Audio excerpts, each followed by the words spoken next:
हो गया।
थपलियाल-खेड़ा जो नेपाल सीमा से लगा भारतीय हिस्सा है, तो प्राथमिक विद्यालय है।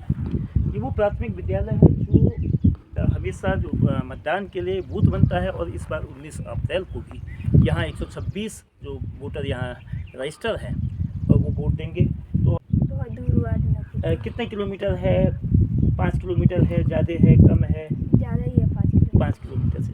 तो साइकिल से जाते हैं, कैसे जाते हैं? साइकिल से। किसी दिन साइकिल ख़राब भी हो जाती है तो बरसातों में होती है दिक्कत, हो जाता है, फिर नदी आ जाती है तो इसके कारण हम बाजार स्कूल नहीं जा पाते। नहीं है, फिर नेपाली से होता है जाना, नेपाल से जाना वहाँ से बहुत लंबा पड़ता है। अच्छा, आधा घंटा जाने में लगता है, आधा घंटा आने में लगता है। कीचड़ होता है, नाला आता है। हम यही चाहते हैं कि मतलब जो है यहाँ रोड और लाइट पहुँच जाए, और बीच से मतलब जो है बरसात के समय में मतलब जो है बरसाती नाले में एक पुलिया बन जाए, मतलब जो है संपर्क मार्ग से जुड़ जाए। यही मतलब जो है स्वास्थ्य शिक्षा और स्वास्थ्य शिक्षा 5वीं के बाद जो है बच्चा मतलब जो है टनकपुर जाना पड़ता है, उसको 6 किलोमीटर मतलब अप डाउन करना पड़ता है, 12 किलोमीटर। तो बरसात के समय में मतलब जो है ये जो बरसाती नाला है इसकी वजह से मतलब जो है बच्चा स्कूल नहीं जा पाता है, मतलब जो है उससे भी उसकी जो है पढ़ाई में मतलब जो व्यवधान होता है। किसी का अगर स्वास्थ्य मतलब जो है अगर ख़राब हो जाए तो फिर हम लोग जो है मतलब जो है वही टनकपुरी मतलब जो है जाना पड़ता है यहाँ से, तब तक मतलब जो है आदमी मतलब जो है बीच में कुछ अगर ऐसा हो जाए तो मतलब इमरजेंसी में मतलब जो है तो बड़ी समस्या है। अगर एक स्वास्थ्य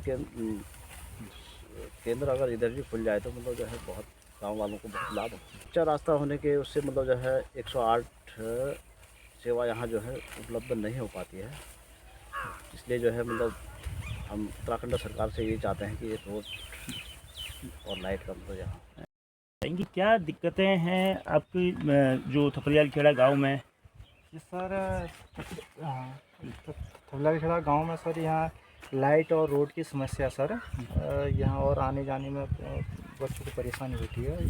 वहाँ टनक करना बीच मार्ग से ये जो वो नाला पड़ जाता है बरसातों में, बरसातें, तो यहाँ ये दुर्गम क्षेत्र होने से सर यहाँ समस्या है। सीएम धामी जी से बहुत उम्मीद लगाए बैठे कि राइट वे की सुविधा है, इसलिए हम बहुत उम्मीदें लगाए। ठीक ठीक। सर स्कूल टनकपुर में है और 10 किलोमीटर कितना दूर है। तो बरसातों में सुविधा कुछ होती है या ठीक है? सर सुविधा नहीं है कुछ, रोड नहीं है, कीचड़ होता है जाने वक्त, नदी आ जाते हैं। अच्छा, तो मतलब स्कूल कितना समय लगता है टनकपुर जाने में? Sir 40-50 minute. 40-50 मिनट जाते हैं। सर दिक्कत ये है कि रोड और बिजली का, ये दो चीज़ें मतलब है ही नहीं। कच्चे रास्ते से जाना, बरसात हो गई तो मतलब ना पैदल जाना भी मतलब दिक्कत है उसमें।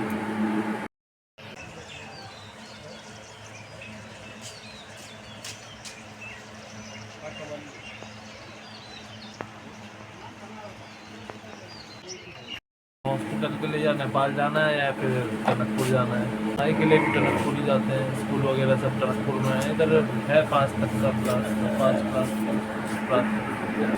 बिजली नहीं है तो फिर चक्की कैसे चलाएंगे सर? अब वो पहले वाली तो डीजल पेट्रोल वाली सब बंद हो गई ना, वो तो फिर महंगा पड़ता है हमें। अब ये इस चक्कर में इधर नेपाल जाना पड़ेगा। थपलियाल-खेड़ा में 19 अप्रैल को पहले चरण में मतदान होगा। ये अल्मोड़ा संसदीय सीट का एक ऐसा गांव है जो नेपाल से 10 मीटर की दूरी पर है और भारत से यानी कि जो भारत जो इनकी ग्राम पंचायत है उससे 6 किलोमीटर का ही फासला है। इस गांव में क्या दिक्कतें हैं, क्या चुनौतियां हैं, क्या सुविधाएं हैं और क्या असुविधाएं हैं, इसको बताने के लिए गांव के सबसे बुजुर्ग व्यक्ति जिन्हें यहाँ प्रधान कहा जाता है, मोहन सिंह जी हमारे साथ हैं। तो यहाँ थपलियाल खेड़ा में क्या सुविधाएं हैं, क्या असुविधाएं हैं, क्या गांव के लोग चाहते हैं, बताइए।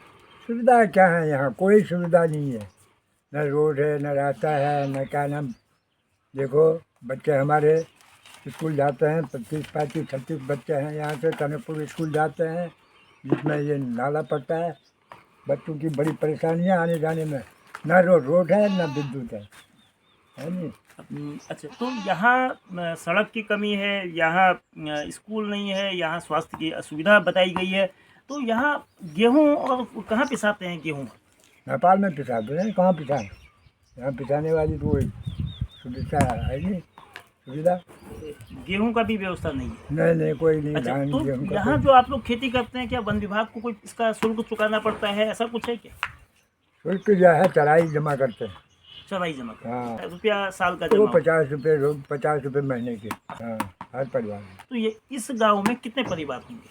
इसमें है करीब 40 परिवार है। 40 परिवार हैं। अच्छा, तो क्या तमाम राजनीतिक दलों से, तमाम प्रत्याशियों से, सरकार से क्या अपेक्षा रखते हैं कि क्या होना चाहिए? अरे क्या होना चाहिए? जो होना था वो तो पहले तो हर कोई कह जाता है कि ये करेंगे वो करेंगे, है नहीं, हम ऐसा कर देंगे, स्कूल बनाएंगे, कहीं रोड बनाएंगे, विद्युत पहुँचाएंगे, है नहीं। उसके बाद फिर उनकी हो गई तो वो फिर दोबारा देखते नहीं है लौट के। हाँ, ऐसा है। अब की जो है वोट नहीं पड़ेंगे गांव से। हाँ, तो कोई सुविधा तो है नहीं, क्या वोट देते हैं? जो भी है सुविधा हमारे एसएसबी से है, कोई सुविधा नहीं है हमारे ब्लॉक से है नहीं। हमारे कर्मचारी कोई क्या, ये नेता लोग क्या कर रहे हैं? हमारे मुख्यमंत्री जी खुद कह गए थे और विधायक गौतोड़ी जी बोले परसों से खंभे गिरने लगेंगे बिजली के, फिर दिखाई नहीं दे, बोले मैंने कहा ही नहीं। ऐसा है, लेकिन करते कुछ नहीं है। जब रोड तब वोट, जब रोड तब वोट। हमारी गांव की समस्या ऐसी हल करने वाला कोई नहीं है। अब मैं तो बुढ़ा हो चुका हूँ, आज तक तो चलता फिरता था, सब कुछ करा मैंने। कोई सुविधा होती, स्कूल की सुविधा होती, जहाँ जरा स्कूल होता है 8 तक का, बच्चे यहाँ वहाँ क्यों जाते? क्या रास्ते की समस्या हल हुई होती, या विद्युत होता, गर्मी से मरते हैं, अंधेरे में रहते हैं। समझो अब ये तो है सोलर, ये कभी हुआ कभी नहीं हुआ, कोई व्यवस्था नहीं है यहाँ की। अब ऐसा है यहाँ का, मेरा कहना सुनते हैं तो जब रोड तब वोट। ये है नेपाल से 3 ओर से घिरा हुआ गाँव। नमस्कार, मैं चंद्रशेखर जोशी, देवभूमि टुडे में आपका स्वागत। आज 14 अप्रैल है और ये दिन संविधान निर्माता डॉक्टर भीमराव अंबेडकर के जन्मदिन का दिन है, यानी कि 133वीं जयंती जो संविधान निर्माता संविधान के जो शिल्पी हैं डॉक्टर अंबेडकर की, और सभी दर्शकों को अंबेडकर जयंती की बहुत शुभकामनाएं। आज से 4 दिन बाद 19 अप्रैल को 18वीं लोकसभा के लिए जो पहले चरण का मतदान है वह होगा। और जहां हम खड़े हैं ये नो मैंस लैंड है, भारत और नेपाल सीमा के बीच जो पिलर है 809.5A। पीछे की तरफ नेपाल है, बेहतरीन सड़क जिस पर आवाजाही वाहनों की होती है, बिजली के ट्रांसफार्मर लगे हुए हैं, घरों में छत है। लेकिन इसके उलट जिस जगह के लिए हम आए हैं, भारत का जो हिस्सा है थपलियाल खेड़ा, वहाँ के हालात एकदम जुदा हैं। थपलियाल खेड़ा भारत का हिस्सा है, चंपावत विधानसभा के मुख्यमंत्री पुष्कर सिंह धामी का निर्वाचन क्षेत्र है, उसका एक हिस्सा है। और इस वक्त क्योंकि लोकसभा चुनाव की हम बात कर रहे हैं, लोकसभा में अल्मोड़ा लोकसभा सीट का हिस्सा है। सैलानीकोट ग्राम पंचायत का थपलियाल खेड़ा विडम्बनाओं से, अभावों से जूझने वाला गांव है। इस गांव की बड़ी त्रासदी है। गांव के लोग, खासतौर पे जो मुखिया हैं मोहन सिंह, 70 साल से अधिक उम्र के, उनका एक नारा है, जब रोड तब वोट। ये नारा अपने आप में वो सब कुछ बता देता है जो गांव के लोगों को चाहिए। गांव में सड़क नहीं है, गांव में अगर सड़क नहीं है तो कैसा विकास होगा, इसको समझना ज़रूरी है। बिजली गांव में नहीं है, लेकिन सरकार की ओर से 2019 में एक कोशिश की गई थी, सौभाग्य योजना के तहत सोलर लाइट गांव के लोगों को दी गई थी, लेकिन उनमें से करीब 9 गांव के जो सोलर लाइट कनेक्शन है उनमें दिक्कत आ गई है, उस वजह से वो अंधेरे में है। शिक्षा की भी स्थिति बेहद दयनीय है। 5वीं से आगे यानी कि 6ठी क्लास से बच्चों को पढ़ने के लिए 6 किलोमीटर से अधिक की दूरी तय करके टनकपुर जाना होता है। अस्पताल, एएनएम सेंटर, किसी भी तरह का सब सेंटर जो स्वास्थ्य से संबंधित है वो यहाँ नहीं है।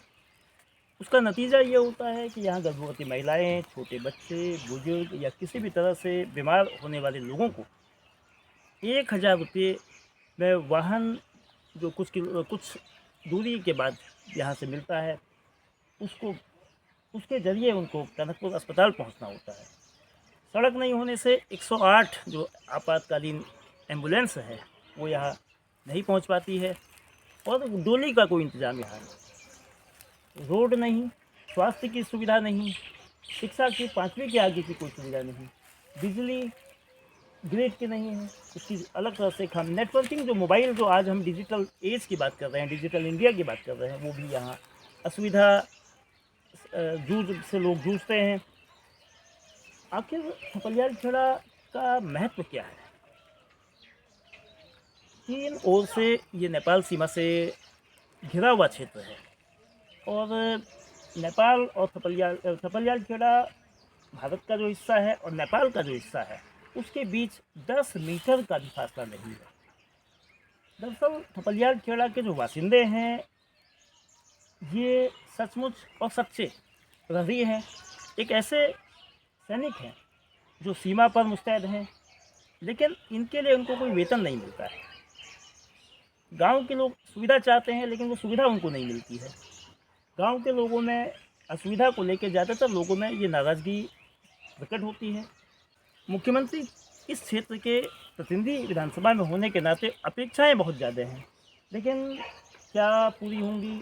चुनाव जो लोकसभा का है और उसके बाद पंचायतों का भी चुनाव होगा इसी साल के अंत में, फिर 2027 में विधानसभा का चुनाव होगा।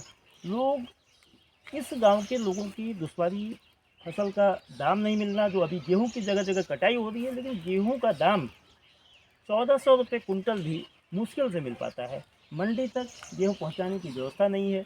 वो गेहूं नेपाल या दूसरी जगह उसको बिक्री करते हैं और उसमें उनको बहुत कम दाम मिलता है। दूध बहुतायत में होता है लेकिन दूध के लिए कोई समिति दुकान की नहीं है। उसका भी खामियाजा ढुलान में दूध को ले जाने, दूध को पहुंचाने में उनका अच्छा खासा धन खर्च होता है।